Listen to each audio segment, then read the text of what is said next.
Time and again, the world bears witness to truths seldom said. Lend an ear. We promise enlightened, informed conversation. My name is Robert, and this is Seldom Said, the place where conversation matters. Welcome back. The program is called Seldom Said. My name is Robert. Special treat today.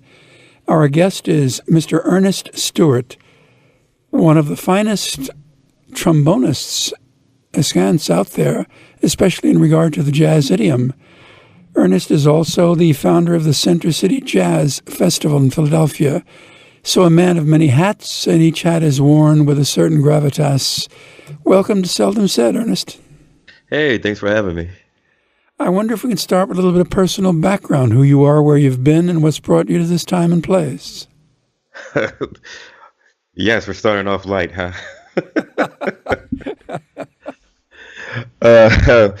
Wow, it's funny. I was recently interviewed by a jazz festival, and it's been many years since I've had to interview for a job or a position. They were looking for a director, and it was brought to my attention that they were, and they thought that I should interview for the job. And it's funny how strange it feels to me to have to begin, a conversation with myself. It feels very strange and awkward. But obviously I'm a trombonist, and I always say I'm a trombonist not by choice. If I had it my way when I was 12 years old, I would have become a saxophonist. But the trombone picked me, as a matter of speaking, I guess. And, by the time I knew I got to middle school or to high school, I finished middle school and started high school in the same year. And by the time I got to high school, I knew immediately that I was going to play the trombone for the rest of my life. And it was just up to me to figure out how to make that work. So I actually got my first job at McDonald's to begin paying for trombone lessons. And I began studying with a really great musician out of Sicklerville, New Jersey, who is still a good friend of mine today. Actually, I just called him up for a lesson, and I haven't had a lesson with him since high school. So it should be fun to see him. I'm taking the car in for a checkup. And yeah, after high school, I went to Temple University in Philadelphia, and I began playing around town, really searching for music and searching for opportunities to perform. Once those became more prevalent, I kind of switched my focus from school to performing, and I barely made it out of school because of that. But I had a sense that no matter what, I was going to have to figure this out.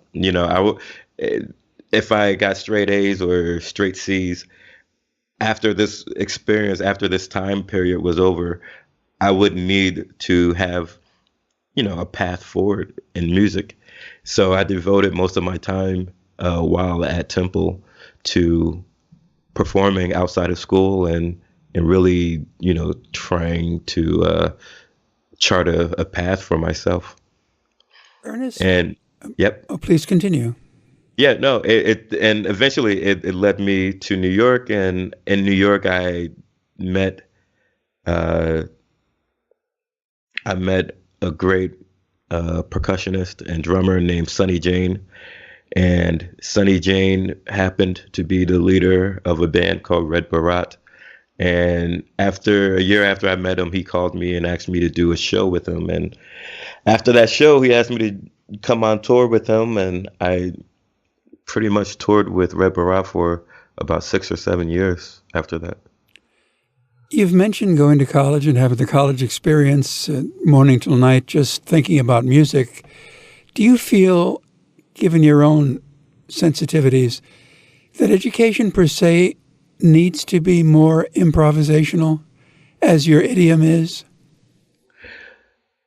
You know, you would think, especially being a jazz student, that, or using jazz as the method for learning something, that it would contain more improvisation, but I found that it didn't, and I've found, that certain part of the jazz education system, as it was, when I was in school, to kind of, I guess, fail students in that way,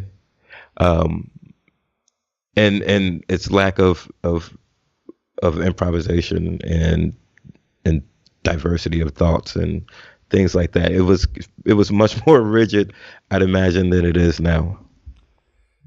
Jazz itself, as a methodology of performing music, was it always in your genes, in your bones, in your ambitions? I would say that it wasn't always there. Music was, and I always wanted to play music. No one else in my family were musicians, but I just needed to figure out how to get my hand on an instrument and make music from it. I was just always drawn to it. But jazz came around the time I got stuck with the trombone, and immediately it just, the floodgates were opened, and I fell in love. What an amazing epiphany that must have been. Do you have a moment where you can say, my God, this is it. This is where I'm going? That's a great question. If I had to think about, I remember when I was in high school, I was a freshman, and the band was asked to open up for a local, so the high school jazz band was asked to open up for a local band, like cover band, a band called Don't Call Me Francis, who are still around. And I don't know how or why they decided to let, they were a really popular cover band. And I don't know why they decided to let a group of high schoolers open for them. But we opened for them.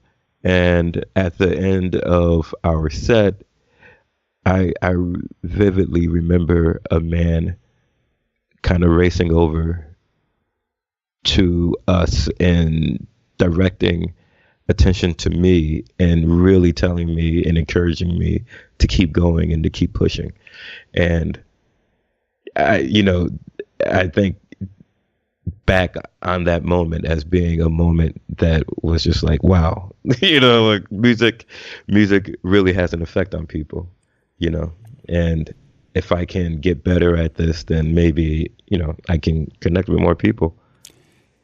Tommy Dorsey had a statement, it might be apocryphal, but it's attributed to him, whereby he said that the trombone was the hottest instrument in the band. I've not known personally too many people who have fixed their attention to learning the trombone. Are there any inherent unique qualities and difficulties in learning the instrument? Yes, I would say so. It's not unlike the upright bass in terms of just the physical action of the instrument, whereas the trumpet and the piano and the saxophone have keys that you press down. You kind of need to learn a position that a note sits and memorize where that position is down to the millimeter in order for it to be in tune and remain in tune. And the same thing goes for the upright bass. You do have strings, but there are no frets, and you just need to know where your note is on that instrument.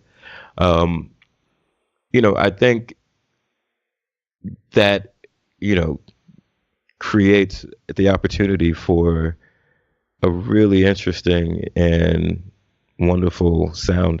I've heard the trombone compared frequently to the human voice, and the way that you can slide in and out of notes is really great and interesting.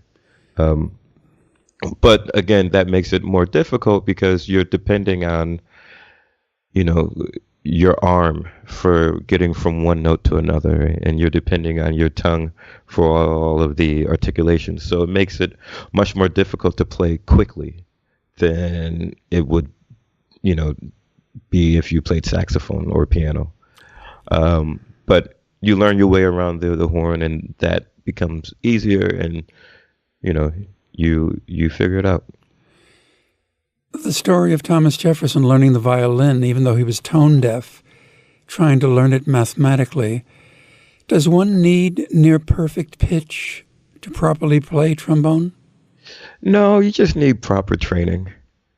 Yeah, I would say that it's a process that I go through even now, updating and constantly checking my pitch and figuring out, the best methodologies for me to improve upon that, particular aspect of my playing. But yeah, I wouldn't say that you need perfect pitch. You just need to be willing to address that issue, head on. I do remember as a young man attending a jazz concert in a club, and an African-American friend tapped me on the shoulder and said, "Robert, look at the trumpet player. He's a jazz man." And I looked at the trumpet player, and he was holding his horn with his pinky and just relaxing through the entire set. Is there a jazz attitude as well as a talent? I think that leads to a bigger question.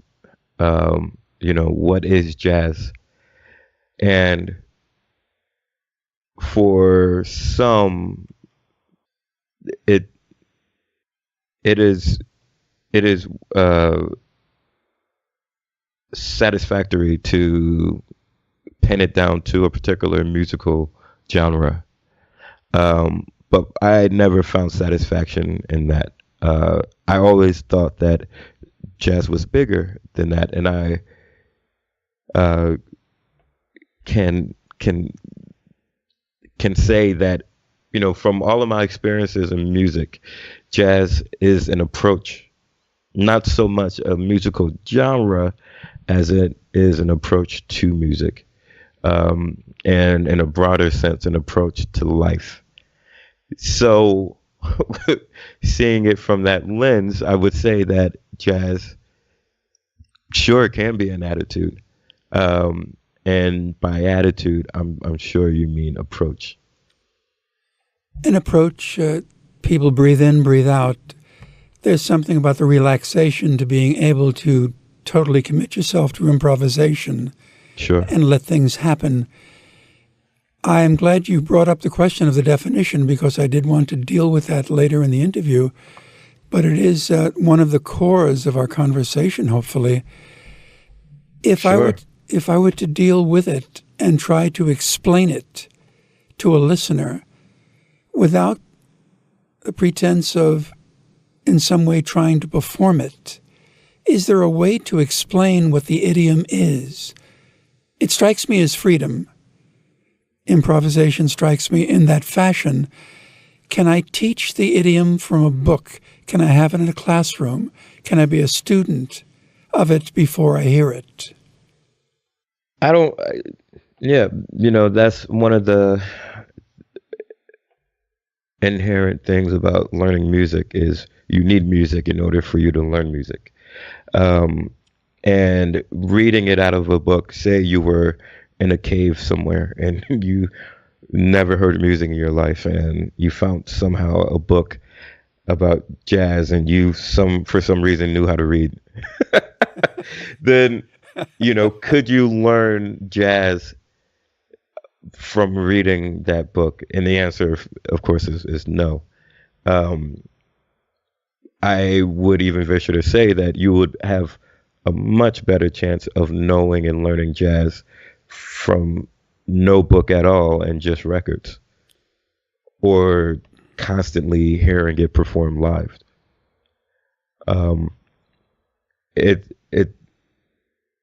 Of course, there's a deeper sort of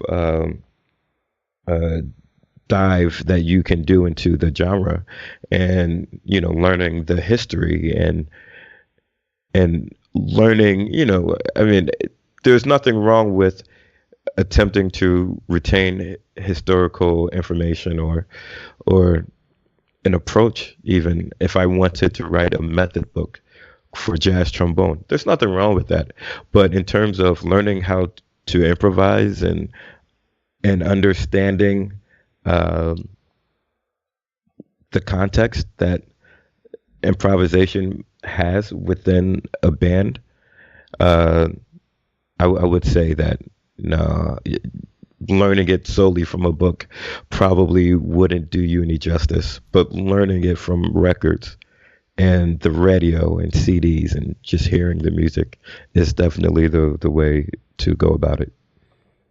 Do you ascribe to the idea of the prodigy, Ernest? It's overdone as a term, but it is used prevalently, especially in the arts. I do think that there are prodigies, I know a couple, it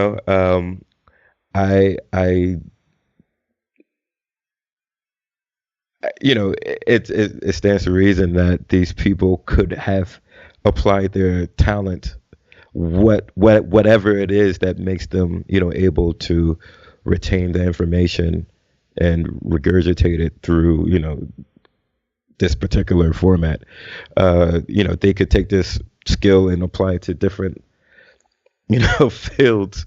But those who choose to play music, to be able to hear a song once or twice and to never need the music again, that's a real thing. And it's really helpful when you're trying to learn, to play music. There are people such as Justin Faulkner. He's the drummer for Branford Marsalis. He began playing with me. I was in high school. He was about 15 or 16. And he was absolutely incredible. Clearly one of the best drummers in Philadelphia. And he was a kid and always played like that, always was always a great drummer. And, I know trumpet players who were just great trumpeters from a very, very young age. And they stick out because it usually takes people quite a while to get where they already were when they were in their early to mid-teens. Those are the people who are prodigies. And I think that they should be celebrated. Those are gifts. And for a genre like jazz, is a great way to, show off, such an amazing gift. There is the thought that certain aspects of music are ethnic or the products of a cultural background and history. It's a marvelous quote from Nina Simone. She was once asked after listening to Joplin, how did you feel? And she said, I hope she doesn't kill herself reaching down for those black sounds.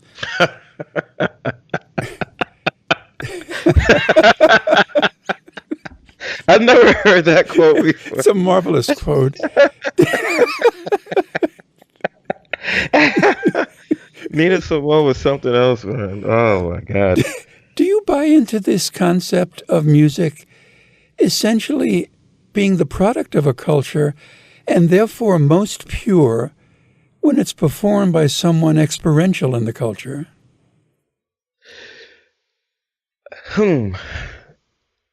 So, taking a step back, I would say that I do believe jazz is a product of a culture, and that much is well documented. And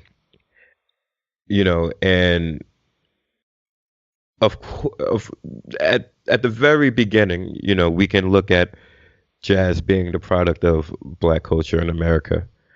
And rhythmically, we can trace it around the world to the diaspora of African slaves. If you think about all the places where people were taken out of Africa and placed around the world, the richness of music that flows from those places, Brazil or Cuba, jazz in America, it's really beautiful, complex music have come from these places. And to be a practitioner within jazz, I don't think you need to be Black. But if you've never experienced the day-to-day trauma and microaggressions that come along with being Black, for instance, I do feel your blues won't be as blue as somebody who does. And there's a richness, that your music contains when you've experienced the life. Black or not, there's times that you can hear a singer and you can hear that person has never had a hard day in their life.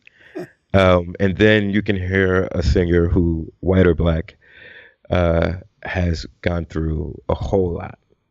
And their music contains something that is, it's very enriching to their message, to their song, to their story, and it comes out in the music. I think that Black people in America just have a lot of that to offer, because daily lives for Black in America, for Black people in America, especially the further back you go in jazz, was very rough. I was just looking at the picture the other day of a bloodied Miles Davis who was beaten up by cops outside of Birdland, just because he was standing out there and they didn't think he should be standing there. I remember that story. And he was like, I'm playing, and you see my name on the door, and it's just, so there's these experiences. Do I think that he experienced a lot of that in his life? Yes. And do I think that somehow came out in his music? Yes. And is that why I, that sort of richness and of experience that comes out of his music is part of what makes that music interesting to me. There's often the story of Miles Davis and Wynton Marsalis, that phrase, cutting heads and competing on stage. Have you ever participated in such, and what is your view of that kind of competition? I absolutely have. Yes. I believe there's a lot of bravado in jazz.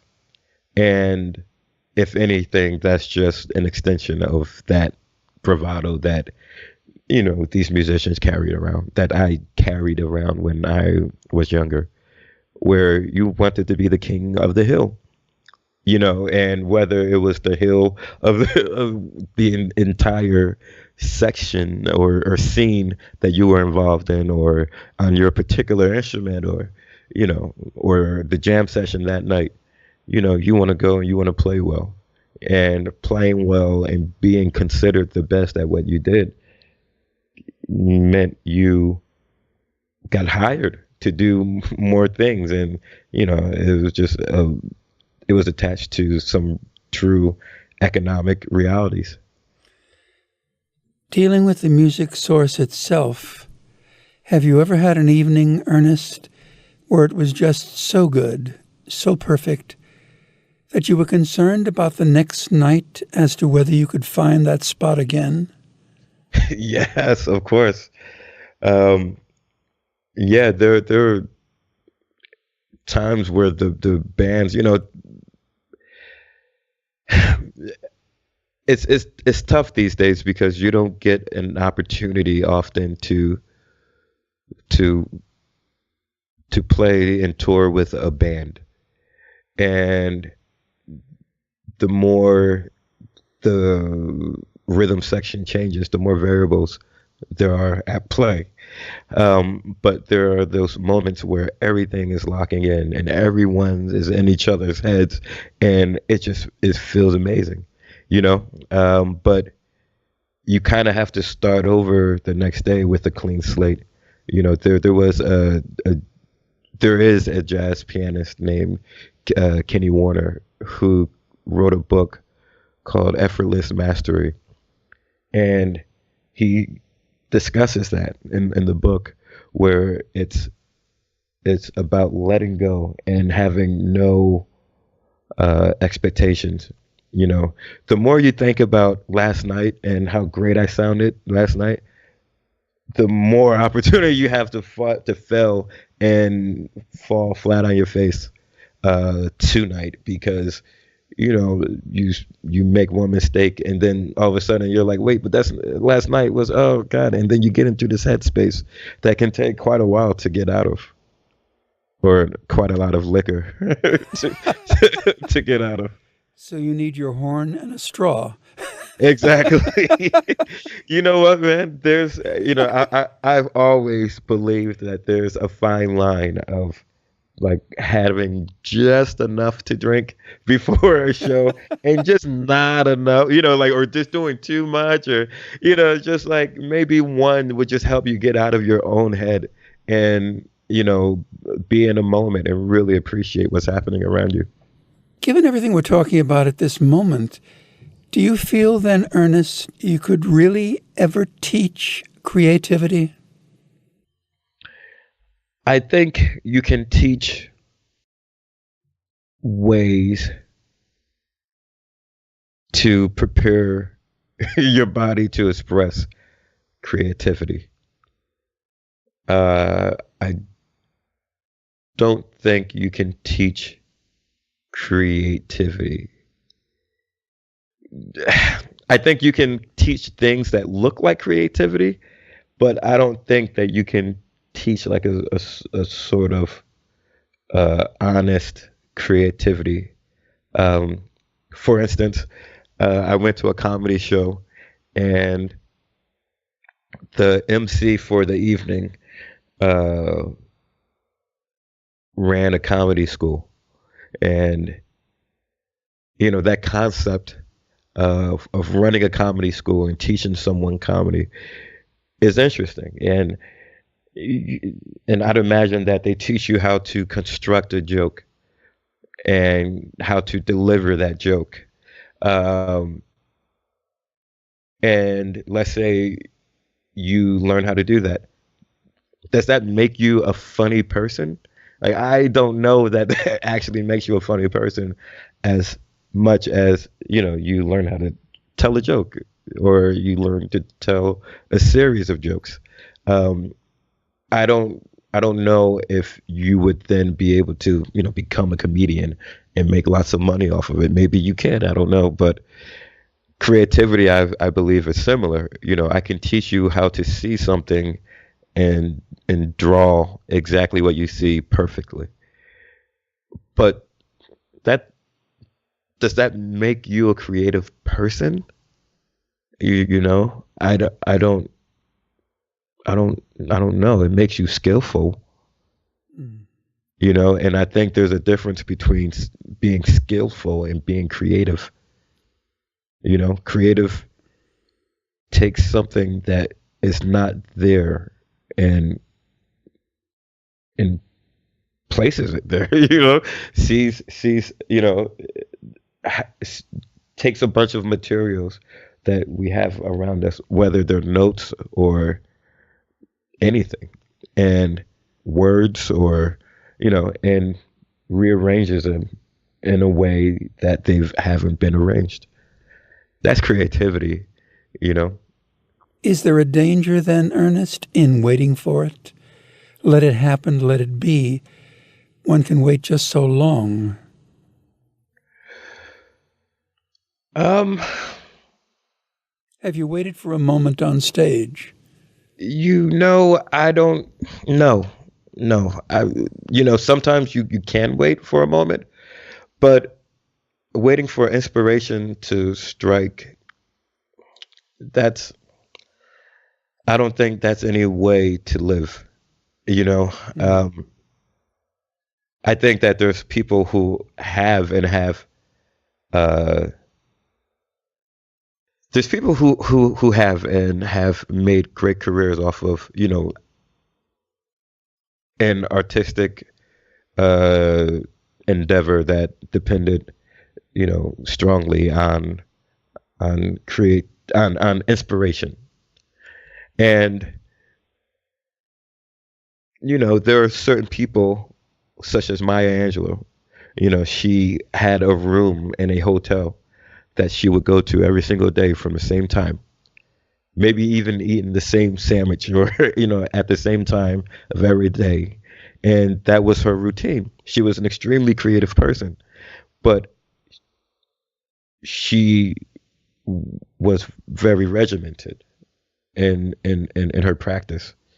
I believe that with jazz, you don't have to wait for inspiration to strike. You don't have to wait to be smacked on the head with, just a great idea. I think you just need to begin actively creating in that moment. J.J. Johnson always talked about creating a melody. I need to create a melody. You don't have to wait. Just create a melody with what's happening around you, and then let that melody morph and change and grow into the rest of your solo. Taking that perhaps a step forward, during his master class at Lincoln Center, when Marcellus was teaching a student who wanted to play classical music, and as opposed to the jazz idiom you've just described, he told the student, you really are going to have to listen. Yeah. Do you enjoy playing other types of music that more closely rigidify your creativity? When I was in Philly, in school, I used to play a lot of salsa, and I used to play in wedding bands all the time. I played rock bands and hip hop stuff. I was just on the road with this past winter. I was on the road with John Legend, and those. Maybe take salsa out of it, but the rest of them aren't really creative endeavors. You're playing music, and that's great, and you can approach the music creatively, but in terms of you're not really improvising or creating moments with the drummer or the bass player. However, I find those moments to be very fun and uplifting and cool. I used to love playing in wedding bands, when I was playing in wedding bands all the time. because it's basically a party that we're a part of, and we're here to provide some much needed entertainment for everyone. And even if they were horrible dancers, it would be incredible, to be a part of that moment. You've mentioned playing different types of music. I must ask the all-purpose question, Ernest, that has been asked of me and asked of everyone who's ever picked up an instrument. Do you consider rap to be music? Without a doubt. Indeed. Would you expound on that? Sure. There's two parts, or to, like, I guess, taking a really dumb, simplistic look at it. There's two parts. You have the words and you have the beat or the production behind the words. I absolutely consider the words or the production behind the words to be music. I think that's undeniable. But the lyrics, do we consider that music? Some people could say no, it's poetry, or no, it's trash, or whatever. I absolutely think it's music, because rhythm is music, and what they're saying is rhythmic, and it fits over the music, that's behind it, and that's important. If rap was non-rhythmic, I probably wouldn't like it as much, but yeah, there's rhythm, and rhythm is king, and rhythm is music. Have you ever considered then of using your talents as a composer or a lyricist? Yeah, I wouldn't consider writing lyrics to music. Mainly because I've met too many great songwriters, and it's just really amazing songwriters. And yeah, it wouldn't. I would feel. It's interesting that you say that, because I think everyone should experience that, even though I don't think that I can't really remember a moment that I've had to write lyrics to a song, but everyone should probably experience that, writing lyrics to a song, and figure out how difficult it is to make a really good song. And then you'll hold people like John Legend in a much different light, When you're behind such a talent, how do you contour your playing to their needs, and how do you create the moment that they can step into? It's a group effort with someone like John Legend, or even earlier in the year it was Seal, and as a part of a band, we're just there to provide this platform for this artist to sing above, and to get within, and to feel comfortable with. There are certain singers that you get the opportunity to really collaborate instantaneously with them. On stage, we're creating a moment together, and it's not predetermined. It's in those moments, usually a solo that's happening behind the vocals or happening with the vocals, that are really interesting. And those are truly collaborative moments, and I really enjoyed those moments as well. Have you had a particular experience where your museum, where your instrument, as you describe it, is extemporaneously an expression of the human voice, where it has in some way overlapped onto the voice of a performer? Yes. I was doing something recently in Indianapolis with a singer, and we had a moment, just kind of going back and forth at the end of a song. And, Yeah, it was a very beautiful moment where the sounds mixed and we created a really great sound together. And it was even written about in a local paper, that particular part of the concert was mentioned, and it was a great moment. I really enjoy performing with singers, and I've gotten many opportunities through the years to do so. I once asked a, in quotes, rock musician who he would like to listen to acoustically, and he could not separate the idiom of his own type of music from electrification. What is your view of what technology is doing to the instrument? I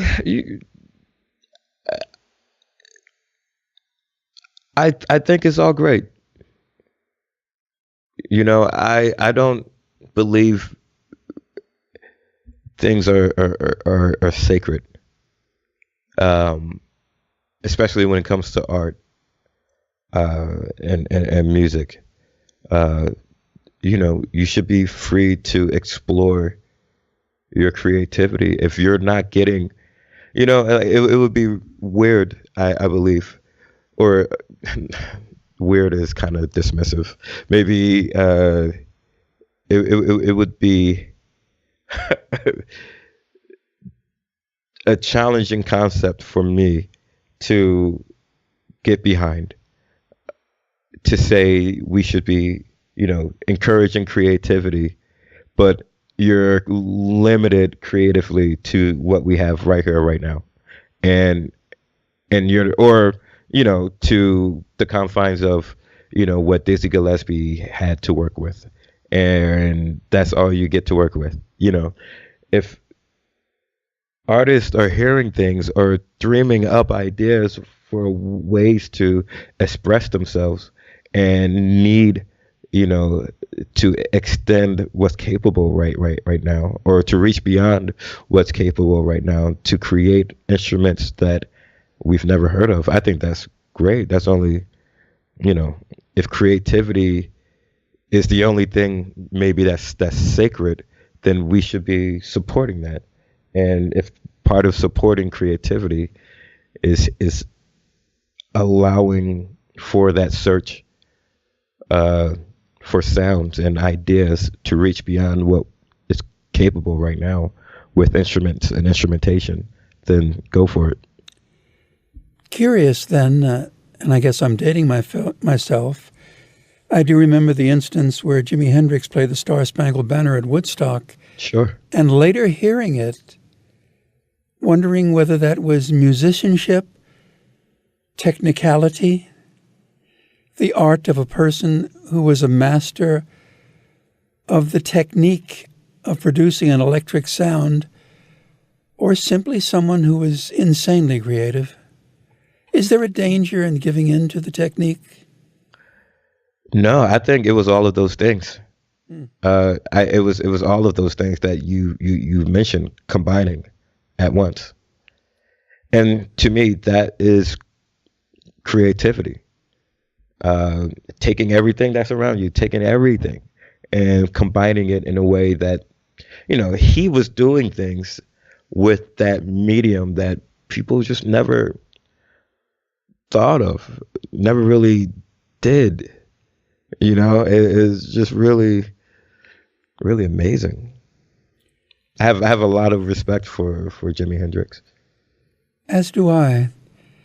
It destroyed my impetus in trying to play guitar, I shall say. Yeah, he was a freak of nature. I mean, the way he approached that instrument and a setup of three people, was just fascinating, man. That is incredible. Indeed. Now it is time to begin talking about Center City. You're taking all of our conversation and you're putting it on stage, and people are listening to you constructively create what we've just discussed. What is the background to the festival? Well, the festival came about, I went to New York, and I began touring with that band, and Red Barat, and I really, I anytime I would go back home, I realized how small the scene was getting. Venues began to close, and it became more, I was acutely aware of the places you could play around Philadelphia, because I was out every single night with my horn. And when I was in school, I would just go out every single night and try to find a place to play. And I found that all the places that I began, that I really loved as places to meet other musicians and to hang out, to hear music, were closing. And after a while, we just began complaining about it, everyone, all the musicians. And, I joined the chorus. But eventually I just got tired of complaining and felt that I had to do something about it. So I created a Kickstarter campaign to raise money for the first festival. And, I just figured it was either going to happen or it wasn't going to happen. And, it happened. Have you found it equitable to have to educate the audience as to how they should enjoy the jazz idiom? No, it's been unnecessary.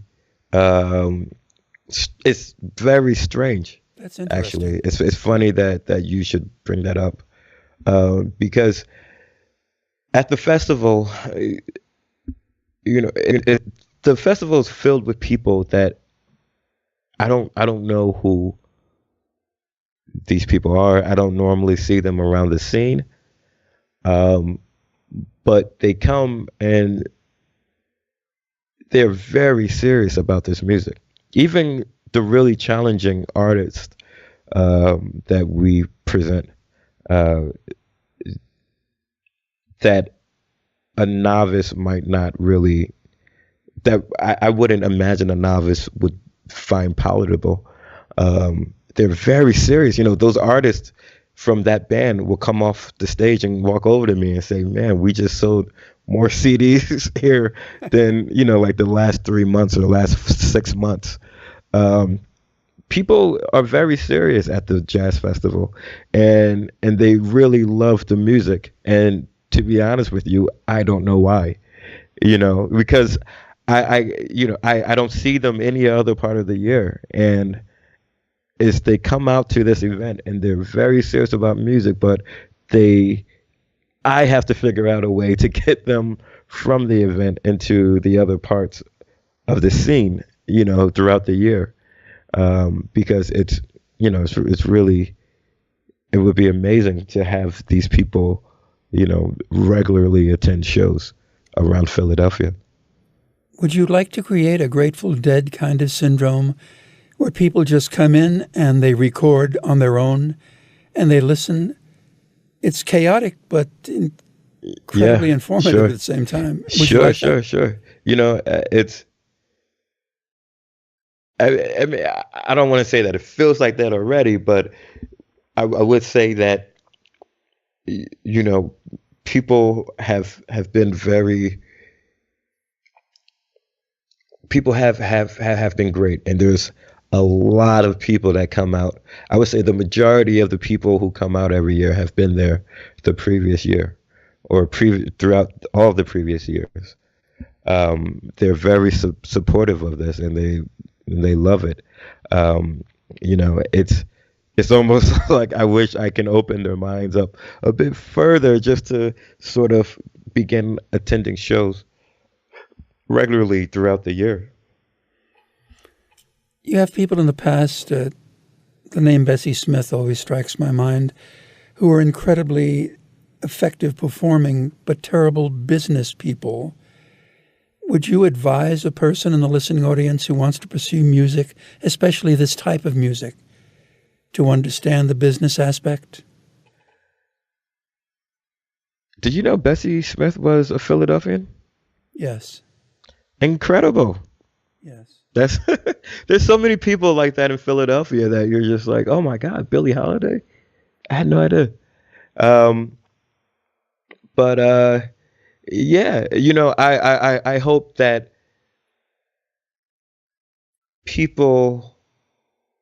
musicians see what I'm doing and do the same thing.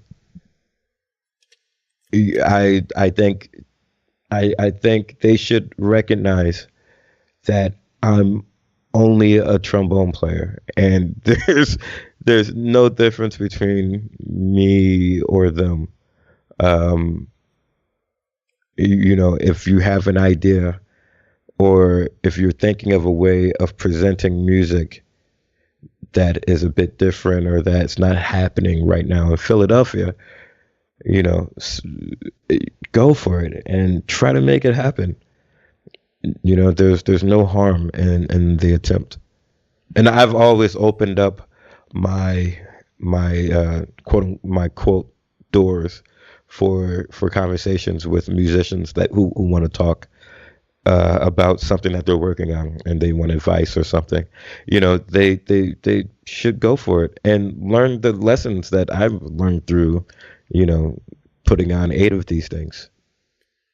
Why do you feel then, Ernest, that someplace in Tokyo there's a bar and a kid playing jazz and people piling out into the street? Why is it so popular overseas and so difficult to present here?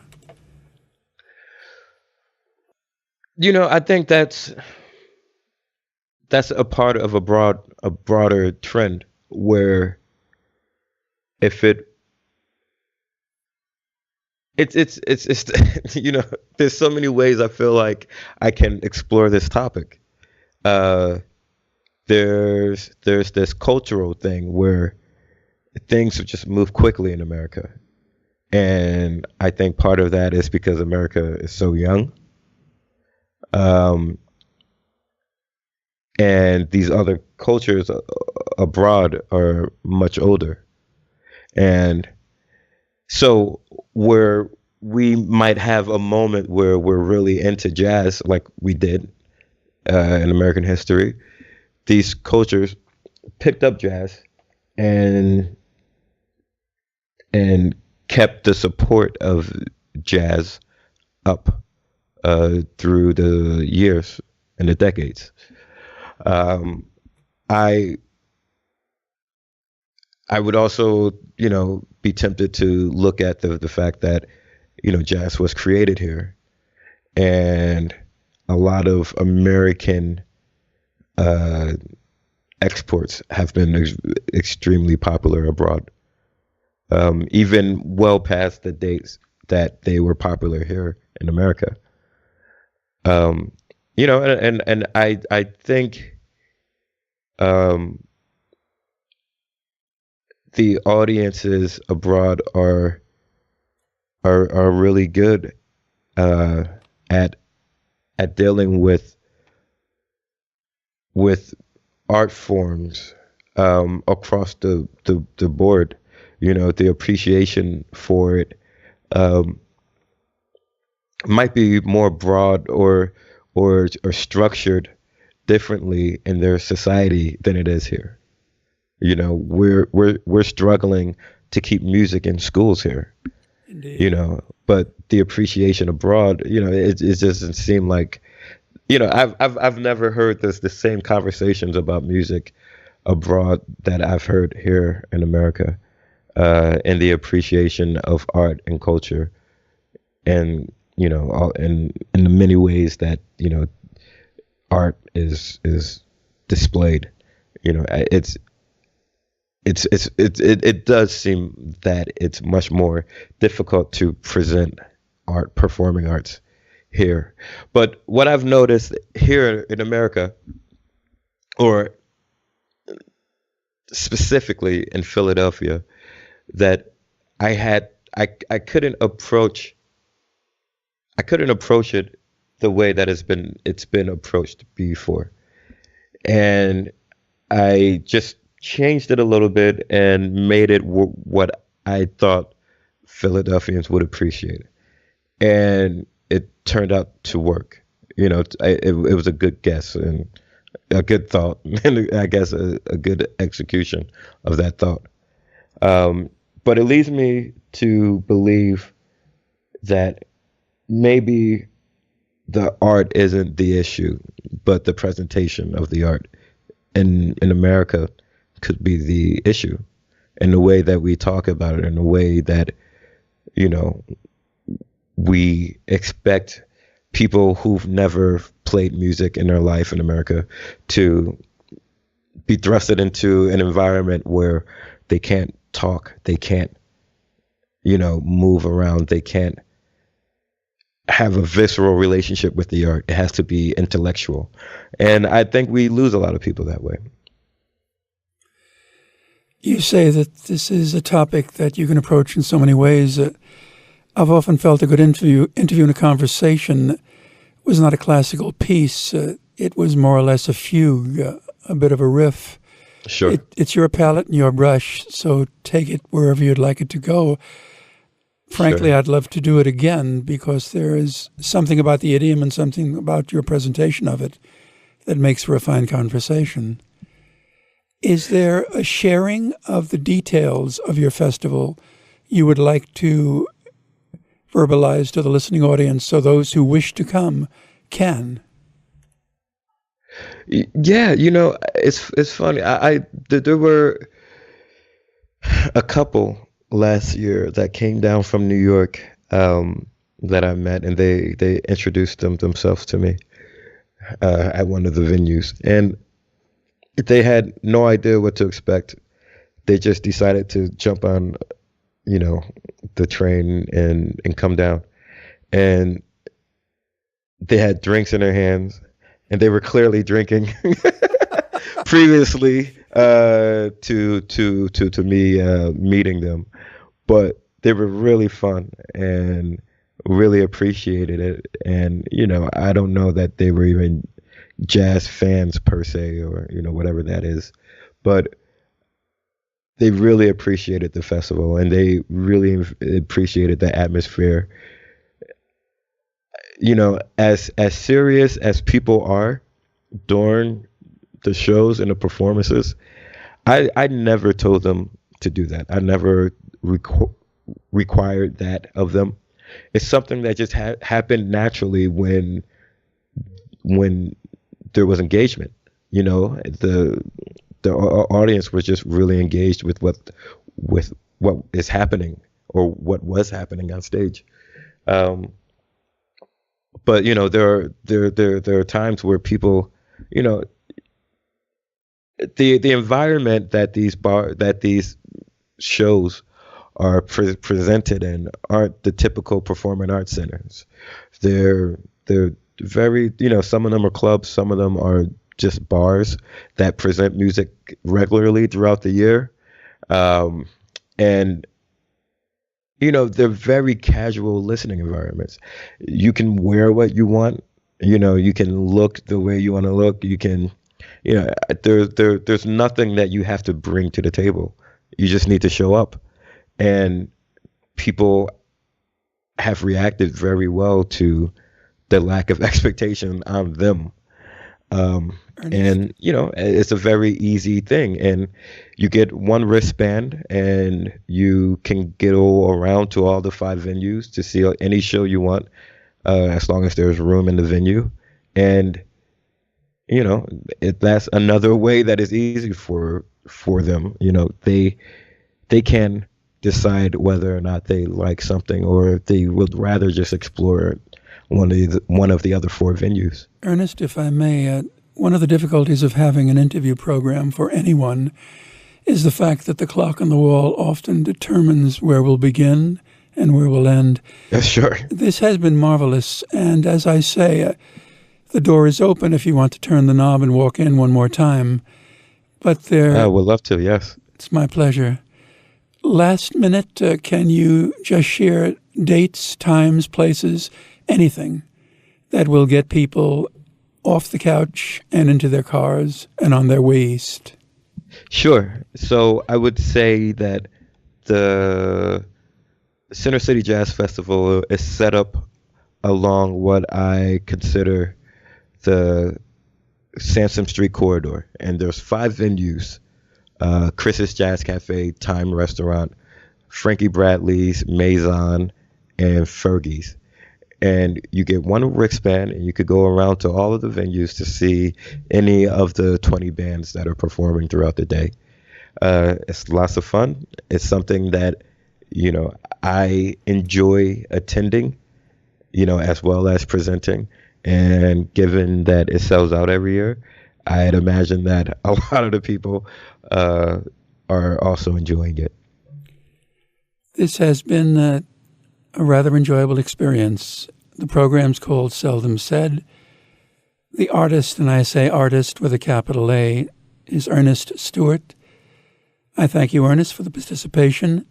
Hopefully we'll see you again. For Yes, listeners, please. Our pleasure. Thank you. For listeners in the audience, be there with us. Take care.